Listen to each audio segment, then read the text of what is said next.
आज के टाइम पर जब भी ग्लूटाथियोन के बारे में बात की जाती है या इसका नाम लिया जाता है, तो हर एक आम इंसान को यही लगता है कि ग्लूटाथियोन एक ब्यूटी प्रोडक्ट है या ब्यूटी प्रोडक्ट में इस्तेमाल किए जाने वाला एक मटेरियल है।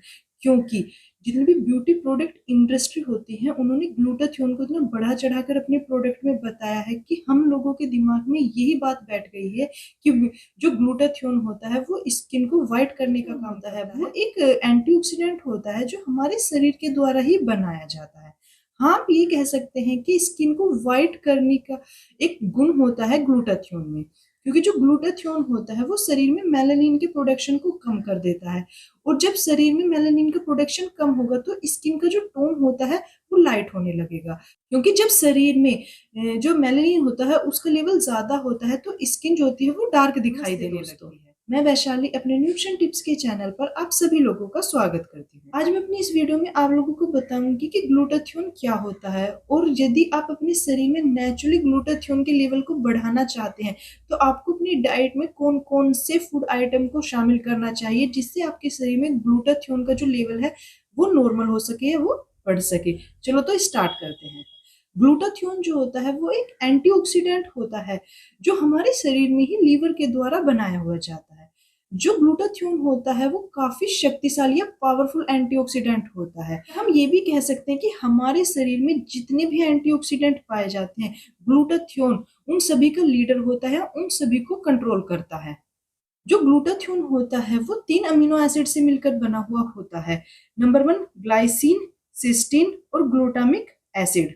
का इस्तेमाल केवल स्किन को व्हाइट करने के लिए ही नहीं किया जाता या स्किन को यंग रखने के लिए ही नहीं किया जाता, बल्कि जो ग्लूटाथियोन होता है वो शरीर को फ्री रेडिकल डैमेज से भी प्रोटेक्ट करता है। साथ ही साथ शरीर की बड़ी बड़ी बीमारियों को भी ठीक करने के लिए ग्लूटाथियोन का इस्तेमाल किया जाता है, जैसे ग्लूकोमा, मोतियाबिंद, अस्थमा, कैंसर, जो हार्ट डिजीज होती हैं, लीवर डिजीज होती हैं, हेपेटाइटिस, अल्जाइमर और जो पोस्टोआर्थराइटिस होता है उनको भी क्योर करने के लिए भी ग्लूटाथियोन का जो होता है वो इस्तेमाल किया जाता है। ग्लूटाथियोन होता है, आखिर उसकी कमी हमारे शरीर में क्यों होती है?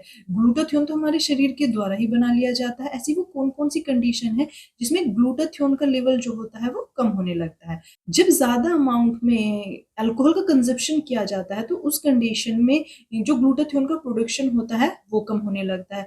जितनी भी क्रोनिक डिजीज होती हैं, यानी वो डिजीज या वो बीमारियां जो लंबे समय से चलती हुई आ रही हैं, वो भी ग्लूटाथियोन के प्रोडक्शन को इफेक्टेड करती हैं, उसको कम करने का काम करती हैं। यदि आपको इन्फेक्शन की कंडीशन है तो उसमें भी ग्लूटाथियोन का प्रोडक्शन कम होने लगता है। और ग्लूटाथियोन के प्रोडक्शन का एक कारण और होता है, वो है स्ट्रेस।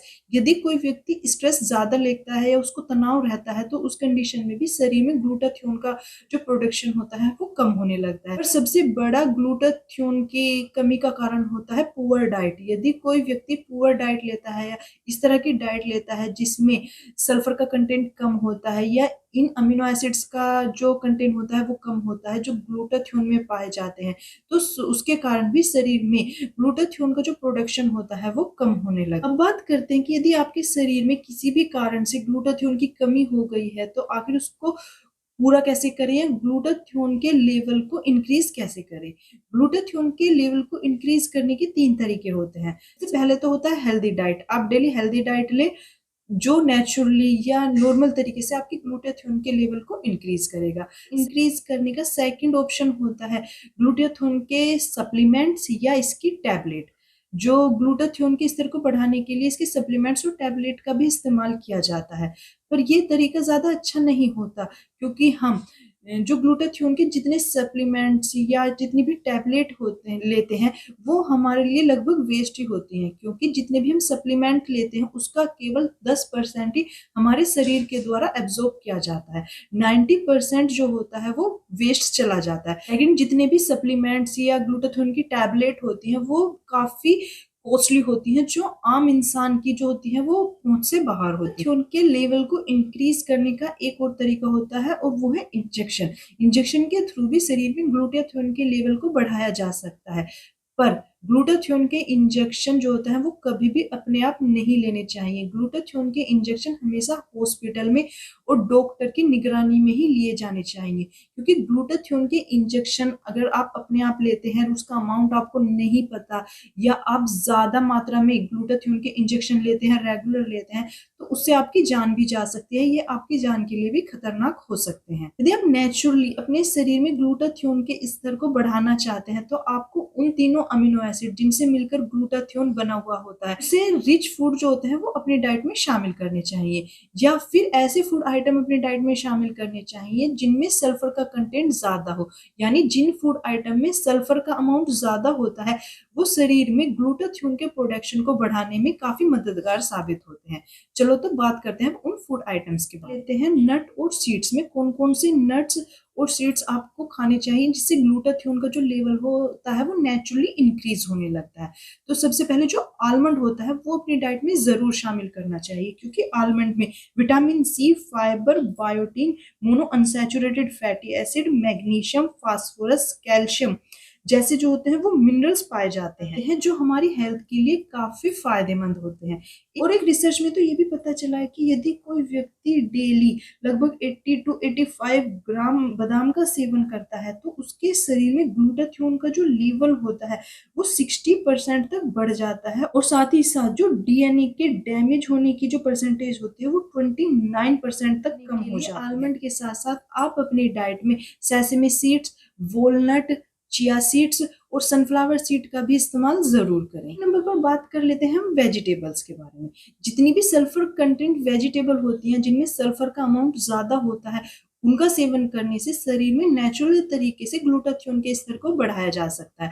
और जो सल्फर होता है वो ओनियन में, गार्लिक में, और जो लीक होती है उसमें, कैबेज में, ब्रोकली में, कॉलीफ्लावर में, रेडिश में, ब्रूसली में, और जो ब्रूसली स्प्राउट्स होते हैं उनमें, मशरूम में, और स्पिनिच जो होते हैं, जो पालक होता है उसमें काफी अधिक मात्रा में जो सल्फर होता है वो पाया जाता है। अब बात कर लेते हैं फ्रूट्स के बारे में।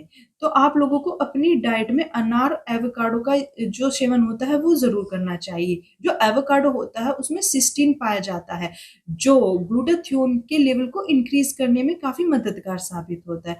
इसके अलावा आपको अपनी डाइट में जितने भी सिट्रस फ्रूट्स होते हैं, विटामिन सी से रिच फ्रूट्स होते हैं, उनको भी अपनी डाइट में शामिल करना चाहिए। ये भी ग्लूटाथियोन के स्तर को बढ़ाने में काफी हद तक मददगार साबित होते हैं। लोग एग का कंजप्शन कर लेते हैं, उन लोगों को एग का सेवन जरूर करना चाहिए, क्योंकि एग जो होता है उसमें सल्फर पाया जाता है जो ग्लूटाथियोन के लेवल को बढ़ाने का काम करता है।